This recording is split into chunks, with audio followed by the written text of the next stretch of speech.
At my own father's funeral, the security guard told me I wasn't on the guest list, while the woman who locked me out stood at the pulpit crying into diamonds she didn't earn. I didn't make a scene. I didn't scream. I just stood there, watching my inheritance, my family name, and my father's final goodbye slip behind a door. I wasn't allowed to enter. He built a $70 million empire from nothing, and when it was time to pass it down, his signature was on a will that gave everything, and I mean everything, to a woman who didn't know him before his first heart attack. Welcome back to the channel, where silence isn't weakness, it's strategy. Where we don't beg for closure, we build our own. If this is your first time here, I invite you to stay a while, and if you've ever been betrayed by blood or blindsided by trust, this story is yours too. Let me take you back to that day. The suit I wore still smelled like rain.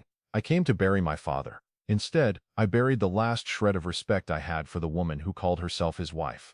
Before Betrayal wore a black veil and carried roses, life was quiet, predictable, solid in a way most men take for granted until it's gone. I lived 2 blocks from the house I grew up in, the one my father built with his own 2 hands before I was born. Brick by brick, floor by floor. He poured concrete in the summer sun and told me, "You don't build a home by just buying it. You build it by living in it." I believed him. Every morning, I jogged through that same neighborhood, same crack in the sidewalk near the fire hydrant, same retired Navy vet who waved with 2 fingers from his porch while sipping black coffee from a mug older than me. I'd stop by my dad's house every Thursday, just like clockwork. We didn't always talk much. Sometimes we'd just sit. He'd read the business section. I'd scroll through sports stats. But the silence between us never felt empty. It felt earned. He wasn't the kind of man to hand out compliments or say I'm proud every week. But when he handed me the keys to the warehouse for our small trucking business, I knew that was his way of saying, "You're ready."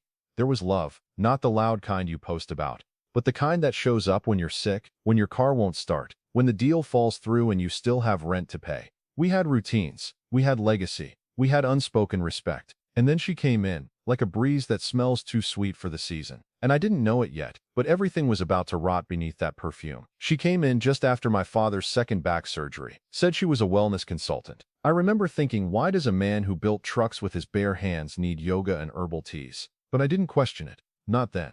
Her name was Clarissa, 30 years younger, skin like polished marble, voice soft, always soft. Like she didn't want to disturb the room, only rearrange it. At first I gave her the benefit of the doubt. My father seemed happy. He smiled more, wore cologne again, started eating lunch on porcelain plates instead of paper towels. She brought art into the house, loud, abstract pieces that didn't fit next to the framed military medals. But he let her. She called me sweetheart once. I didn't like it. Something about the way her lips curled inward after she said it, like it tasted wrong even to her. My wife Morgan didn't trust her either, said she had a hungry kindness. You know the type, smiles too much when people are watching, disappears when dishes need doing. My father's co-workers noticed it too. One of them, old Pete, pulled me aside at a Christmas gathering and said, "Your dad's in love, but not with someone who loves him back." I brushed it off, told him to mind his business. Wish I'd listened. Even my daughter noticed. She was only 6, but she asked me once, "Why does Grandpa's new friend never look at you when you talk?" That one sat with me. Still does. Looking back now, the signs weren't subtle. They were just inconvenient. And like most men raised to be strong and non-confrontational, I let the discomfort slide. I mistook unease for adjustment. What I didn't know then was that she wasn't moving into his home. She was moving into his legacy. People think what hurts most is the money, the property, the assets. But truthfully, that's not what kept me awake at night. What mattered most to me was my name. My father's name, the one I carried through school, through work, through every handshake where I said, "Yes, sir, Jameson's my old man." That name opened doors, but I never used it like a key. I wore it like armor. My father taught me things most boys don't get to learn from their dads, like how to keep your word when it costs you, or how to speak once instead of loud, or that the measure of a man isn't what he earns, it's what he holds together when no one's watching. I wanted to be a man he could admire in silence, not because I was perfect, but because I stayed when it was hard, when he got sick, when others backed away. I stayed, and then there was my son, 12 years old, a sponge for everything I did, how I shook hands, how I greeted the janitor, how I said thank you at the diner. I saw the way he looked at me when I fixed the gate in the backyard or handed Grandpa his walking stick without being asked. That boy didn't care how much money I had. He cared that I showed up. Every game, every school pickup, every time he woke up scared from a storm and found me downstairs, still awake, watching over the house. My wife Morgan, she never said much about it, but I could feel it in her eyes. She didn't marry me for charm or flash. She married me because I was the kind of man who didn't flinch when it was time to stand between chaos and the people I love. I didn't care for power. I didn't care for control. I cared that the family legacy stayed honest, that my father's name never got attached to greed, scandal, or manipulation. That's what I was protecting. Not just the will, not just the business, but the weight of a name built on sacrifice. The kind of name you don't inherit, you earn. It didn't start with a bang. It never does. No warning shot, just silence, stretched out longer than usual. The first time it felt off was a Thursday. I stopped by like always, brought him his favorite pecan pie from Mary's Cafe. Clarissa answered the door. She smiled, but it didn't reach her eyes, said he was resting and not to disturb him. I didn't think much of it. One skipped visit, one closed door. But then it happened again, and again. She'd say he was sleeping, or tired, or in the bath. Always a new reason, never a new voice. I didn't hear him say it, only her. The house started to change too. His old leather recliner, gone. Family photos taken down and replaced with abstract art that didn't speak. The dining room, where we used to play cards every Sunday, now set like a showroom, polished, untouched. I noticed the security system had been upgraded. Cameras on the porch, new locks, and when I asked about it she said, just being cautious. You know how things are these days. I didn't argue, but something about the way she said these days felt like she wasn't talking about crime.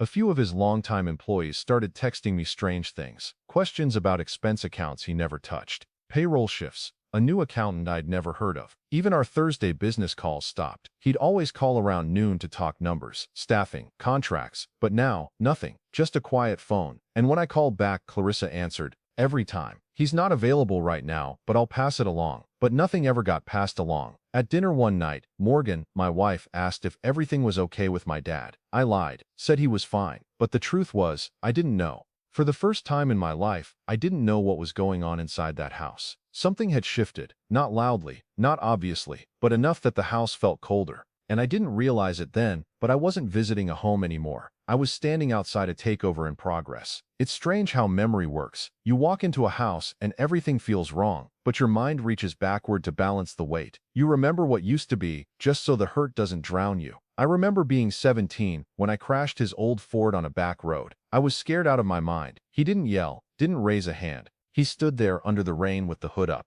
tools in hand, saying, we'll figure it out. And we did. Or the time I failed a college exam that cost me a scholarship. I couldn't even look him in the eyes. Thought I let him down, but he just said, did you learn something? Good. Then we ain't lost nothing. He was at my wedding, front row in a tailored suit he hated, sweating like crazy but smiling. Afterwards he pulled me aside and said, she's good for you. Don't mess it up, boy. I laughed then. I'd give anything to hear him say it again now. When my son was born, I held him in the hospital room with shaking hands. My father walked in, stared for a second, and said, looks like you finally built something better than a business. That's the closest he ever got to saying, I'm proud of you. And it meant everything. We weren't perfect. We argued. We clashed over business and politics and how early to mow the lawn on Sundays. But we showed up. For birthdays, for setbacks, for funerals and barbecues. We were there. That man had my back when the bank turned me down, when clients flaked, when life got heavy. He didn't always fix it, but he stood beside me while I fixed it. That's real loyalty. So when the calls stopped, when the visits dried up, I kept telling myself, it's temporary. He's tired. He's healing. He'll come around. Because in my heart, I still believed I was dealing with him. I hadn't yet accepted that someone else was speaking for him, and that she wasn't speaking truth. The morning of the funeral, I wore the same black suit I wore when I buried my uncle. Clean shirt, polished shoes, a folded handkerchief in my pocket in case I broke. I was ready for grief, not for what met me at the church gates. There was a man in a gray suit standing outside, clipboard in hand. He didn't look like security, not the usual kind. No badge, no earpiece, just firm posture and cold eyes. When I walked up, he didn't even ask my name. He just said, are you on the list? I gave him my full name, slowly. First, middle, last. He scanned, flipped a page, scanned again, then looked up and said, you're not on here. No apology, no second glance. I laughed at first, thought it was a mix-up. I'm his son. I said it louder than I meant to. He didn't flinch, just said, I was told no exceptions. I looked through the church doors. The service had already started. Clarissa was there, sitting in the front row, dressed in black lace and crocodile tears, holding a tissue like it was theater. She didn't turn once, didn't even glance toward the entrance. I stood there, not as a son, not as a mourner, as a problem to be managed. Old co-workers walked in, neighbors, even one of his old golf buddies I hadn't seen since I was 12. But not me. I wasn't allowed in the room where my father's life was being wrapped up with hymns and handshakes. No scene was made, no voices raised, but the message was louder than any scream. You don't belong here anymore. There was a moment just before they closed the doors, when a little boy walked by holding a white rose. He looked up at me and said, are you the man in the pictures? I nodded once. Before I could speak, he was gone. That was the last time my name was acknowledged that day. I wasn't even handed a program. She didn't have to ban me outright. All she had to do was smile at the right people and say nothing when my name came up. That's how silence becomes violence. Quiet, polished, final. I didn't drive off right away. I walked back to my truck like a man who forgot how keys work. Opened the door, sat down, left it wide open like I expected someone to come chasing after me. Explain the mistake. Say it was all a mix-up. But no one did. The key was in the ignition. Engine off. My hands on the steering wheel not moving. I don't even think I blinked for 5 minutes straight. I looked down at my shoes, polished to a shine for a funeral I wasn't allowed to attend. My tie was crooked, my knuckles white from gripping nothing. And in that stillness, one question hit me like a brick to the chest. How the hell did we get here? Just 3 years ago, my dad stood in my kitchen holding my son in his arms, singing the same broken tune he used to hum when I was little. Just 3 years ago, we were rebuilding the second warehouse together, shoulder to shoulder like old times. Now I'm locked out not of a building but of my own bloodline. I wasn't angry yet. Not truly. I was embarrassed. Like the world saw something I missed. Like I let it happen. And the worst part? I didn't even cry. Not out of strength, but because the betrayal hadn't landed all the way yet. It was still hovering above me, waiting to crash. Sometimes silence isn't peaceful. Sometimes it screams everything no one else is brave enough to say.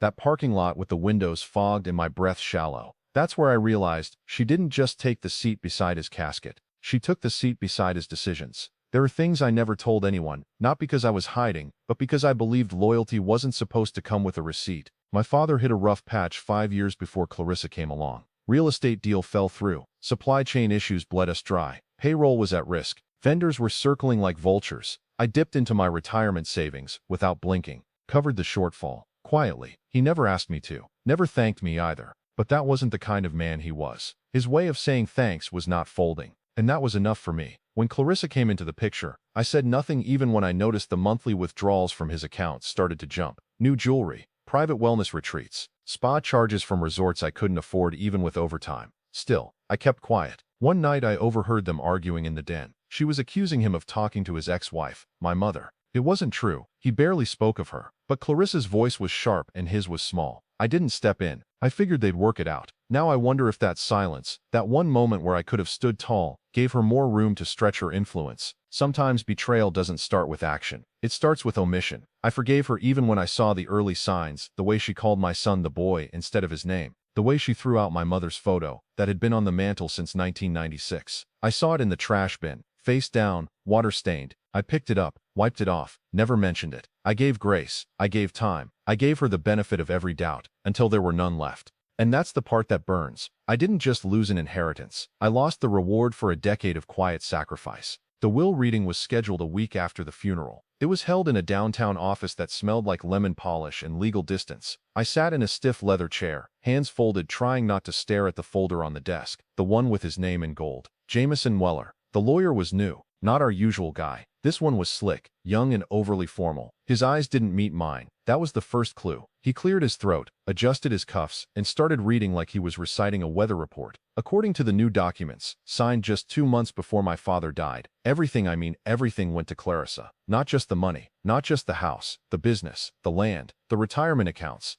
even the warehouse tools, even the photo albums. She got it all. The will we'd drafted together 2 years earlier, the one I'd reviewed with our longtime attorney, was nowhere to be found. No mention, no copy, like it never existed. When I asked where it was, the lawyer shifted in his seat and said, "This is the only version submitted and verified. Your father made updates. It's all in order." I looked at his signature. I knew that handwriting like I knew my own heartbeat. But this one, it didn't sit right. It was shaky, uneven, like it had been written by a man who didn't know what he was signing, or wasn't supposed to. And then I saw it, a note in the margin, a tiny one, where it said, "This revision reflects Mr. Weller's final verbal wishes, clarified through Mrs. Weller. Verbal wishes, clarified through Mrs. Weller. Verbal wishes, clarified through Mrs. Weller. Verbal wishes, clarified through Mrs. Weller. Verbal wishes, clarified through her." That's when something cracked in me, not loud, not wild. Quiet, like glass underfoot. I didn't argue, didn't flip the table. I just sat back in that chair and thought, so this is how legacies are stolen. Not by strangers, but by someone who sleeps beside the power while it weakens. I walked out of that room with nothing in my hands. Not a key, not a folder, not even a pen. But in my chest, there was something, a weight, a decision forming. The part of me that begged for fairness died in that moment.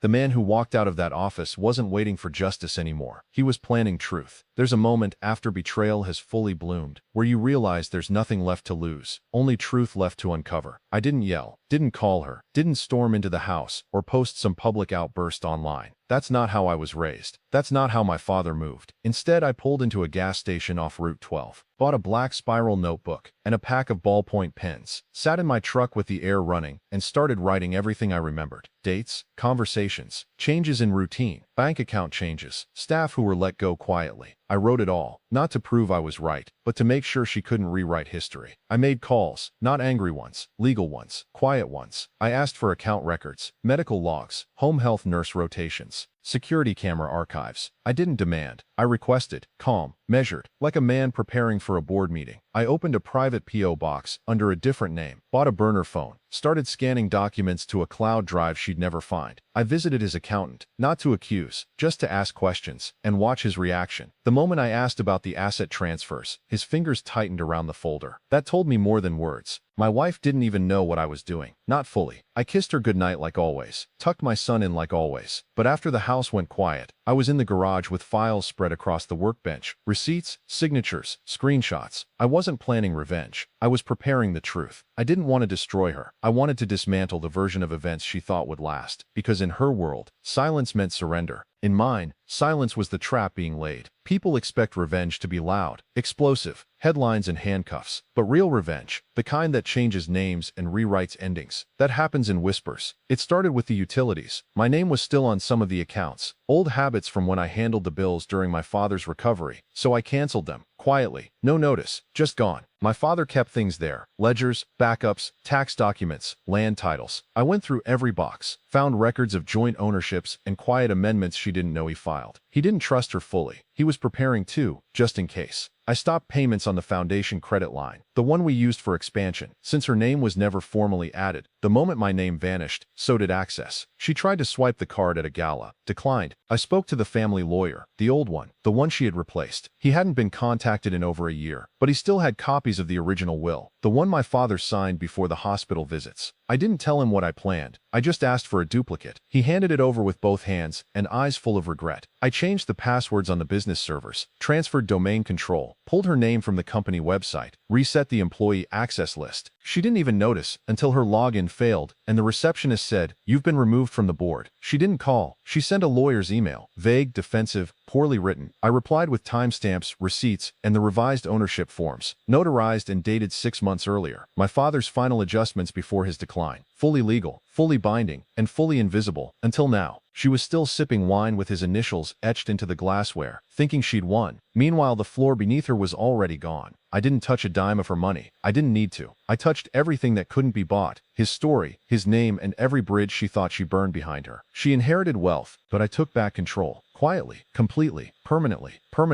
There was a night somewhere in the middle of all this, where I sat alone in my garage, surrounded by files, receipts, voice memos, and I just stared at my own reflection in the car window. I didn't recognize the man looking back at me. He looked tired, colder, like someone who'd been living in shadows for too long. Maybe I should have walked away. Maybe I should have let them have it all. The money, the name, the past. Maybe silence really was the high road, and I just missed the exit. There were moments I questioned everything, especially when my son asked me, "Are we still going to Grandpa's house for Thanksgiving?" I didn't have the heart to tell him that the house he remembered wasn't ours anymore. Morgan asked me if I was okay. I told her I was fine, but the truth is, part of me missed being the man who didn't have to fight for everything. The man who trusted people until they gave him a reason not to. Some nights, I'd replay old voicemails just to hear my father's voice again. And every time I heard him say, "I'm proud of you, son," it hit different. Because I wasn't sure if the man I was becoming was someone he'd still be proud of. I didn't want to be vengeful. I wanted to be remembered, truthfully, rightly. I wanted my son to know that when something sacred is stolen, silence is not always noble. Still, the weight of doing things alone, in the dark, by the book, it builds. Even when you're winning, it feels like losing something else.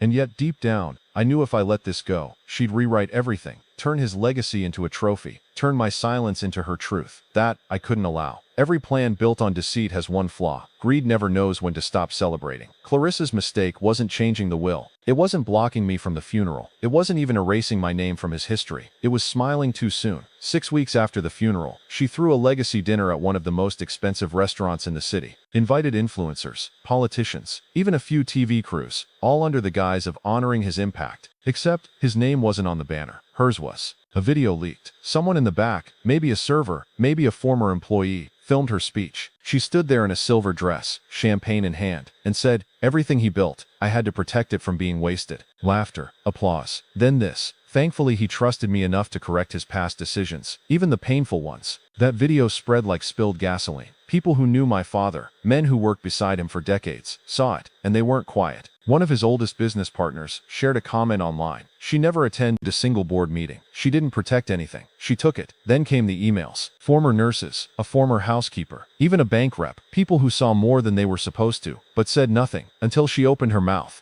It wasn't a scandal, not in the tabloid sense, but it was a fracture, public, visible, undeniable. And for someone who built her power on image, that was the real collapse. She thought the war was over, but in that moment, under soft lighting, toasting herself with my father's money, she gave me everything I needed. A confession, caught on tape, wrapped in applause, and she smiled while doing it. It started on a Tuesday morning. No warning, no noise. At 8:17 a.m., she received a packet from the county courthouse. Hand-delivered. Inside were copies of my father's original will, notarized, time-stamped, and legally binding, along with statements from 2 of his former advisors and a deposition from his nurse.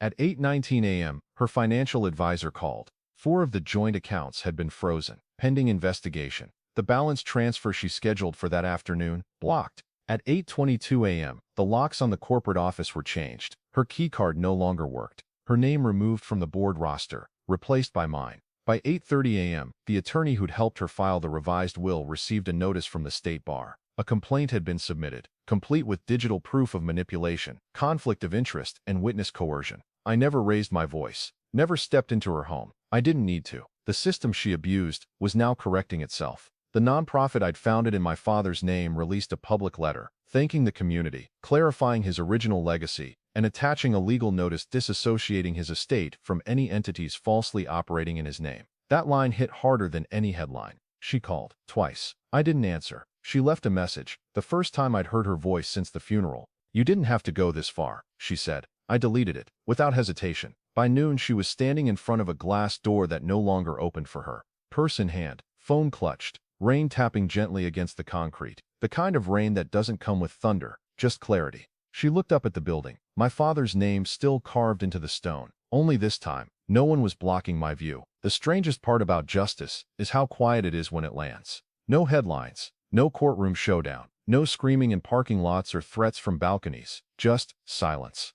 Clarissa didn't show up to the next board meeting. Her name was removed from the foundation's press materials. The gala she planned got canceled. No public statement, just an empty seat where ambition used to sit. Some people who once called her darling stopped calling. Others pretended they never stood beside her. That's how it always goes. Power doesn't vanish. It just shifts. Old employees who'd kept their heads down started sending messages. "Glad it's back in the right hands. He'd be proud of you." No fanfare, just quiet affirmations from people who knew what it used to be. My son didn't ask about her. He just asked if we could visit Grandpa's grave. We did. He brought a drawing he made, taped it to the headstone, said, "He would have liked this one, huh?" And I nodded. That was enough. Morgan didn't say much either. She just held my hand in the driveway that night and said, "You did it without becoming what they tried to make you." That one hit deep. Clarissa never responded to the final legal notices. No lawsuit, no appeal, no confrontation, just disappeared. Into the same silence she used to erase me. Only now, she was the one fading. The only thing louder than revenge is the moment your enemies realize they lost everything and can't say a word.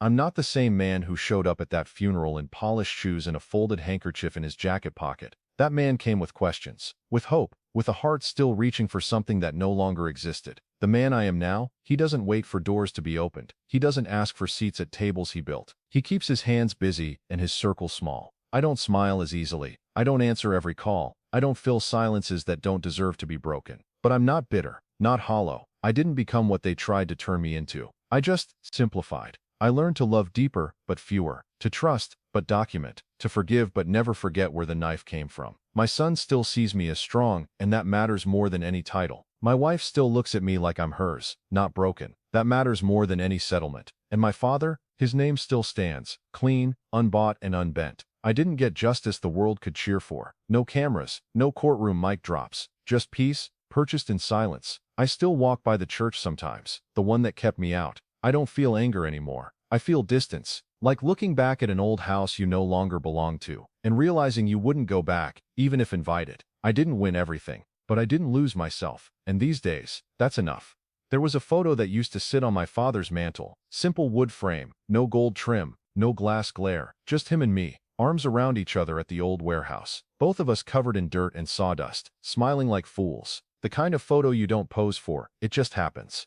After Clarissa moved in, it vanished. I asked once. She said it must have gotten broken during a cleaning. You know how things go, she smiled. I nodded, but my gut curled. Weeks later, I found it in the trash bin behind the house. Face down, water warped, a coffee stain across the corner. But it was still there, whole. I wiped it clean, taped the edges, took it home. Sat it on the shelf in my garage, not out of spite, but because some things deserve to witness your rise, even when they were nearly discarded. That frame became my quiet fuel. Every night I worked through files, printed records, circled names. It watched. When I second-guessed myself, it reminded me, this is who he trusted. This is who he raised. After everything fell, after the accounts froze, the locks changed, and the silence became permanent, I brought the frame back.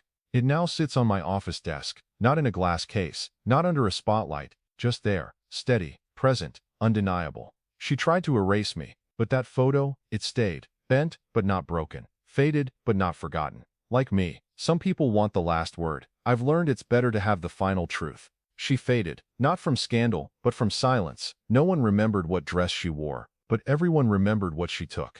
And as for me, I kept building, not out of spite, but out of duty. To my father, to my son, to the man I refused to stop being, even when they gave me every reason. You don't always need an audience for justice. Sometimes it's enough to simply live in a way that makes liars irrelevant. And if you've ever been erased, silenced, or betrayed, don't scream, document, don't beg, build, don't fight for a seat, reclaim the table. This is Whispers of Vengeance. And this was my silence, turned into something louder than rage. Some stories end with a gavel, others with a grave. Mine ended with silence. She never fought back, never contested, never spoke my name again. But last week, a letter showed up. No return address, just a small card inside, my father's handwriting. Protect what matters most. It was dated 2 months before he died. And now I wonder, what else she didn't destroy? What else he left for me, hidden where she could never reach? This isn't about revenge anymore. It's about answers. And I think I'm finally ready to find them. This is Betrayal HQ. And some ghosts don't fade. They wait. Some nights I still ask myself the question I never said out loud to anyone else. Was I wrong to protect what was mine? Was I wrong for pulling receipts instead of pulling away? For fighting in silence while the world called her a widow and called me absent? Was I wrong for reclaiming what he built? Not for the money, but for the memory. People will say I should have let it go, that I should have walked away. That revenge isn't noble. But let me ask you something. If someone stole your father's story, rewrote the ending, and printed it with their name on the cover, would you frame it? Or would you set the record straight? You don't have to answer me, just answer yourself. Because sometimes the fight isn't about bitterness, it's about boundaries. Sometimes silence isn't peace, it's erasure. And sometimes, protecting what's yours doesn't look like vengeance. It looks like remembering. If you've ever had to protect a name, a legacy, or a truth others tried to bury, I see you. And you're not alone here. You've heard what happened. You've walked every mile with me, from silence to strategy. But now I want to ask you something. If someone took everything you helped build, the home, the name, the legacy, and smiled while doing it, would you fight back, or just walk away? What would you do if the people you fed with your own hands turned and starved you? Would you scream, or wait? Would you burn it all down, or learn how to take it back in silence? Maybe you've been there. Maybe you're there right now. If so, this space is for you. Leave a comment. Share your truth. Not because they'll listen, but because we will. And if this story stirred something in you, subscribe. There's more where this came from. This is Betrayal HQ, where silence speaks, and justice always comes home.